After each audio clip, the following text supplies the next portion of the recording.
우리 지금 사사기 뒷부분에 부록이라고 얘기하기도 하는 지금 사사기 시대에 얼마나 영적으로 어두웠는지 도덕적으로 부패했는지 얘기하는 그런 두 개의 이야기 중에 한 이야기를 마치고 또 다른 이야기를 시작하고 있어요. 앞선 이야기는 미가라고 하는 이제 개인이 우상 숭배하게 되고 그 우상 숭배하는 그 가운데 레위인이 가담해서 그 우상 숭배와 물질주의에 의해서 타락한 이스라엘의 영적인 상황을 보여주었습니다. 거기서 끝나지 않고 단지파의 영적인 타락, 또 사명을 버리고 물질주의와 번영을 택한 자들이 거짓 종교로 무장하기 위해서 미가의 집에 들렸다가 우상을 다 털어가고 제사장도 스카우트해가지고 그래서 라이스로 가서 진멸했다. 이 얘기가 이제 지난 이야기입니다. 이제 또 하나의 이야기가 전개되는데 여기도 레위인이 등장합니다. 레위인이 도덕적으로 타락하고 한 도시에 이 사람이 오고 가는 과정들 가운데 한 도시의 성적인 타락이 함께 결부되기 시작하면서 한 지파의 사악한 행동이 이제 드러나게 됩니다. 그리고 그 사악한 행동을 징계한다, 응징한다 하면서 일어난 이스라엘의 이야기도 잔인무도한 이야기가 될 수밖에 없습니다. 이 가운데서 약자가 이 부도덕한 사회, 깡패 같은 사회가 전개되면 거기에서는 누가 희생됩니까? 가장 힘없는 사람이 희생될 수밖에 없어요. 어떻게 보면 이 사사기 19장은요, 목사님들이 설교할 때 가장 설교하기 싫어하는 본문일 겁니다. 왜냐하면 끔찍한 이야기가 전개되니까요. 17장에서 18장까지는 베들레헴에서 거하던 레위인이 에브라임 산지로 이렇게 올라가면서 일어나는 일인데, 오늘 본문은 에브라임 산간 지방의 레위인이 베들레헴으로 올라갔던 이야기, 또 여기서는 베들레헴으로 에브라임에서 내려오는 이야기입니다.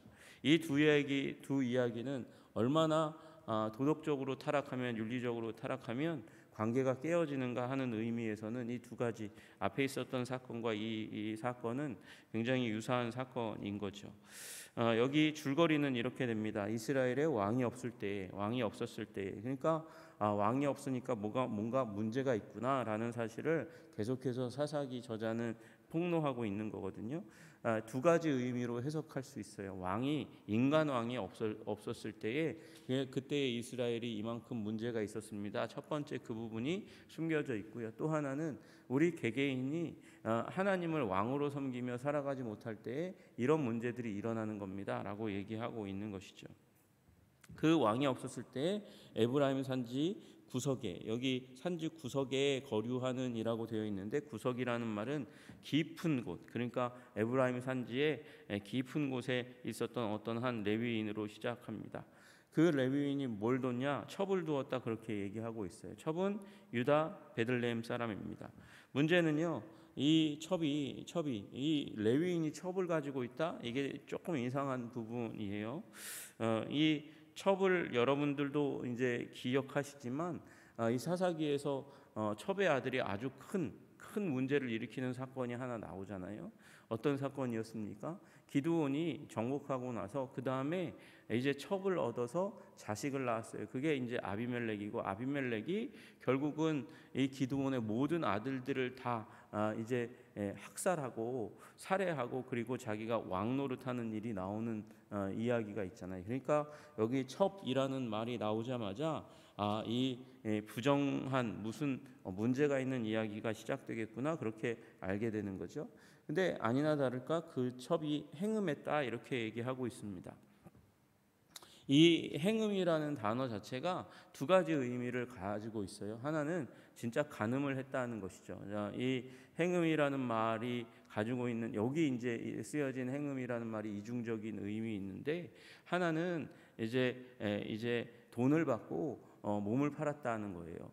지금 첩인데도 불구하고, 레위인의 첩인데도 불구하고 여기 타지에 와가지고 돈을 위해서 몸을 판 그런 이 이 부정한 행위를 했다 이렇게 얘기하기도 해석하기도 하고, 또 하나는 이제 성질을 부렸다 하는 거예요. 성질을 부리고 화를 냈다는 말이 여기에 이제 또 다른 이중적인 의미거든요. 그 두 이제 어떤 해석자는 앞에 부분을 이제 선택하기도 하고, 오늘 본문은 이렇게 선택한 거죠.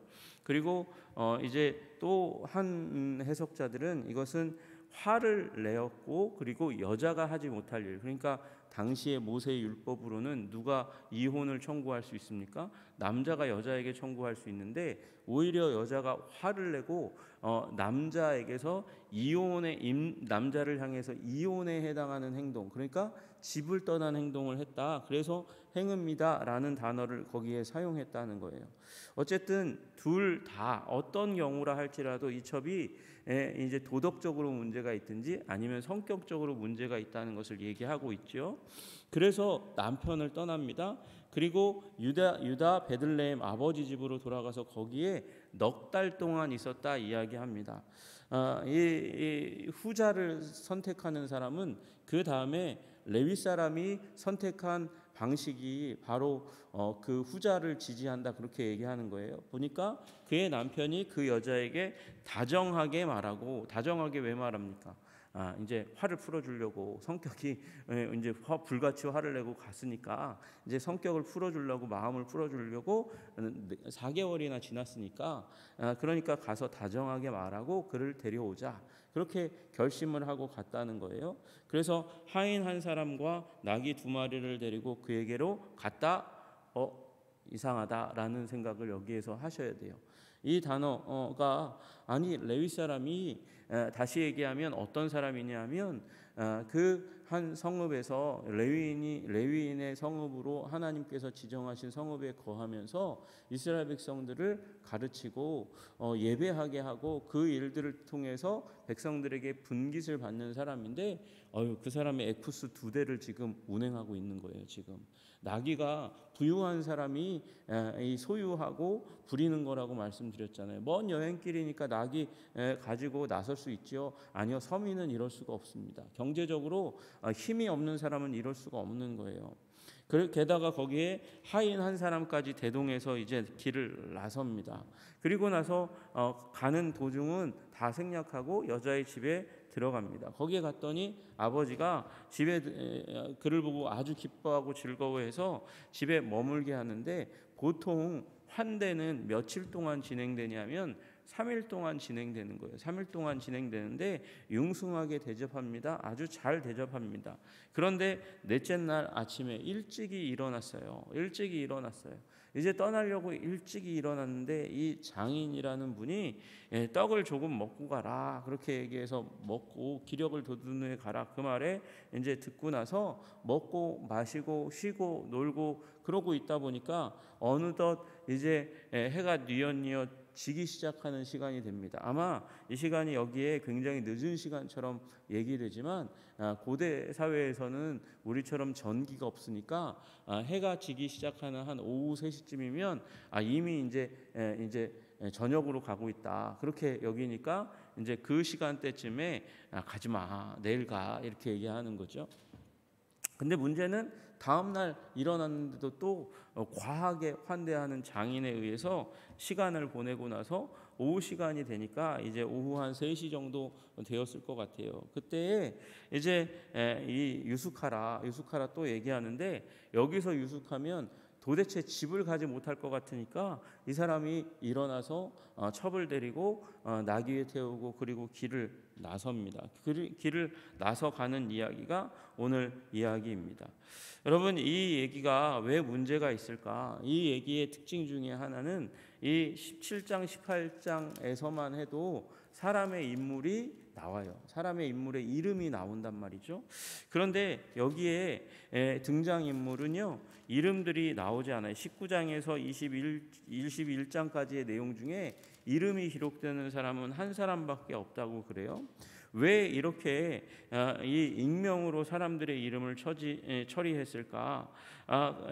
왜냐하면 이 사람들은 이 사사기를 해석하는 분들은 이렇게 얘기합니다. 이들은 익명으로 처리한 것은 이들 모두가 다 대표자들이기 때문에 그렇다는 거예요. 이 레위인은 전체 레위인을 대표하고 첩은 이 시대, 이 사사시대의 모든 여인들을 대표한다는 것이죠. 장인은 객을 대접하는 사람을, 이제 앞으로 나올 기부와 노인은 타향살이하는 나그네 전체를 상징한다고 이야기하는 것이죠.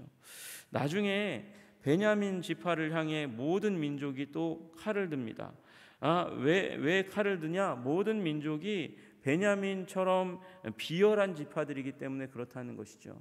베냐민 기브아 사람과 베냐민 사람들이 굉장히 무도한 사람들이고 그들을 향해서 칼을 들었던 다른 민족들도 그와 별로 다르지 않다는 것이죠.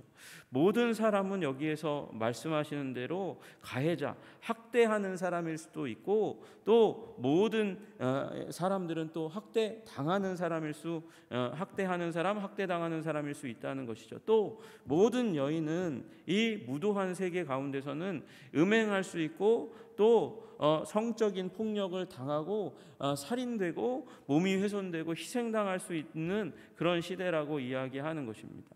여러분, 우리 인간의 이름은 무엇을 의미합니까? 인간의 이름은 그 존재를 대표하는 거예요. 그런데 그 이름이 익명인 것은 다시 얘기해서 인간 존재가 굉장히 비인간화되었다는 것을 의미하는 것이죠. 인간미가 인간성이 상실된 시대이기 때문에 여기 이름이 등장하지 않는다는 거예요.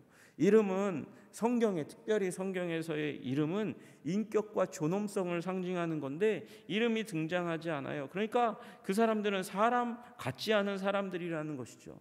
인격성이 인간됨이 없다는 거, 인간미가 없다는 것이에요. 여러분, 그리고 또 하나, 이름은 누가 불러줍니까? 이름은 내가 잘 부르는 게 아니고 다른 사람이 나를 부르는 거잖아요. 관계를 위해서 있는 거예요. 관계 사이에서 상대방이 내 이름을 부르고 공동체에서 나의 이름은 나의 자리를 매김하는 거죠. 그러니까 이 얘기는 뭐냐면 관계가 다 깨어지고 공동체가 또 다 깨어졌다는 것을 의미하는 것입니다. 사회 안에서 사람은 이제 존중하고 사랑하고 존경할 사람이 아니고 관계를 맺어갈 사람이 아니고 자기 자신의 욕망을 성취시킬 도구에 불과한 그런 시대의 모습을 보여주고 있다는 것을 나타내기 위해서 일부러 익명 처리, 이름이 그렇게 중요한 민족 가운데서 이름을 익명으로 처리했다는 것이죠. 여러분, 그 가운데서 레위인은 첩을 얻었습니다. 불길하다는 걸 이미 말씀드렸어요.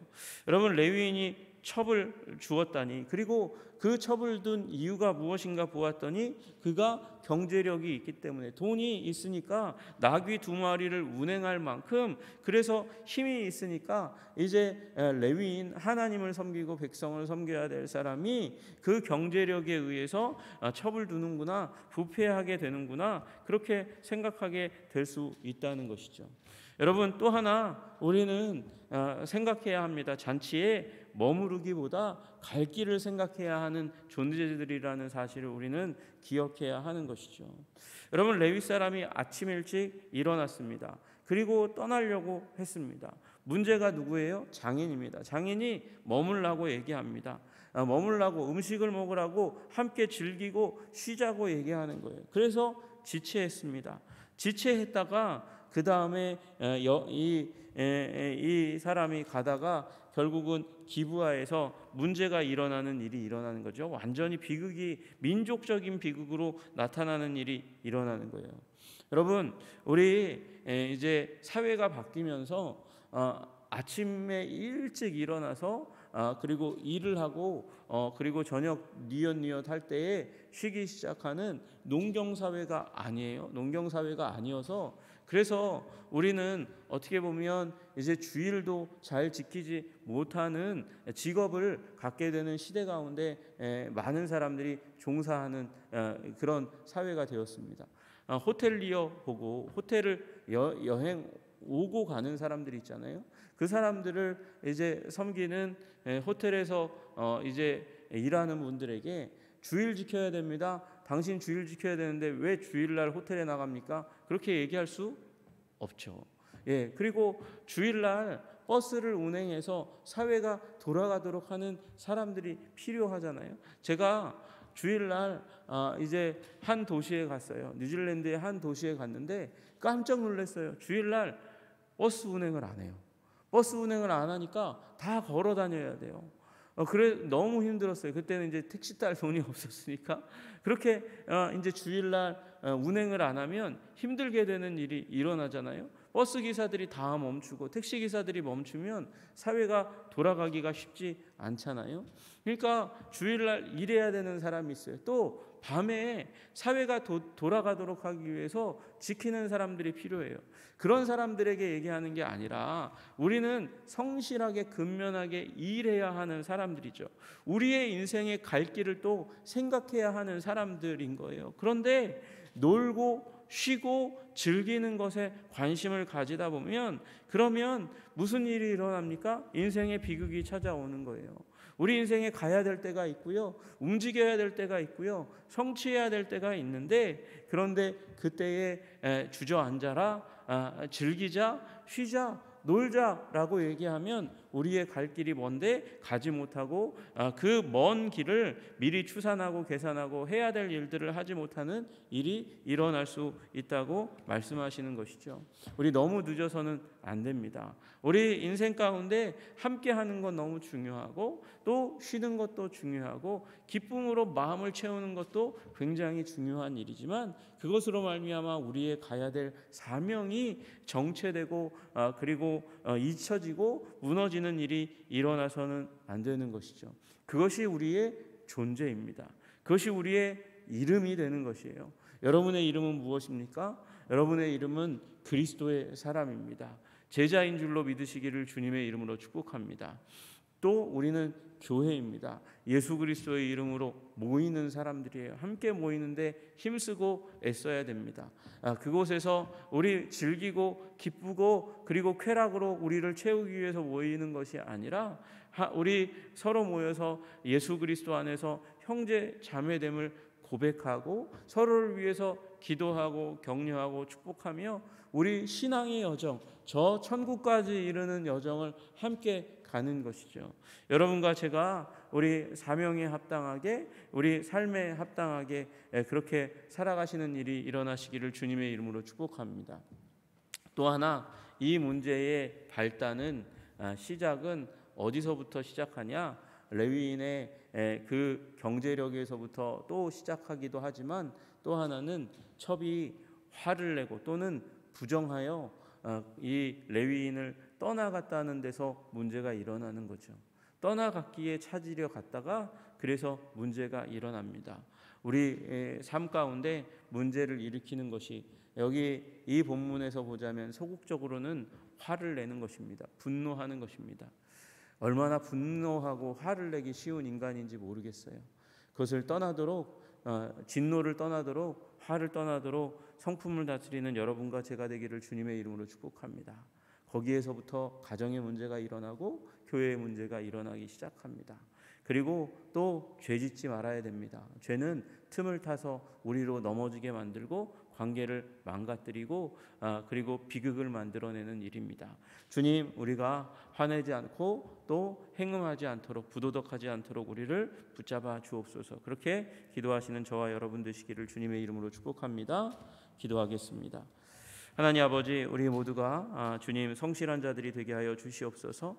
갈 길을 계산하고 하나님 주님께서 우리에게 주시는 마음의 위안과 기쁨과 즐거움은 사모하되 세상의 쾌락과 즐거움은 그리고 무분별한 즐거움 가운데 서지 않는 아버지 우리 될 수 있도록 주님 도와주시고 인도하여 주시옵소서. 아버지 화를 멀리하게 하여 주시고 행음함을 멀리할 수 있도록 주님 우리를 붙들어 주셔서 거룩하고 온전한 존재 하나님이 소중하게 여기시는 이름이 있는 존재 그리스도의 사람 주님의 제자 될 수 있도록 주님 도와 주옵소서. 우리를 붙드시는 우리 주 예수 그리스도 이름 받들어 기도드리옵나이다. 아멘.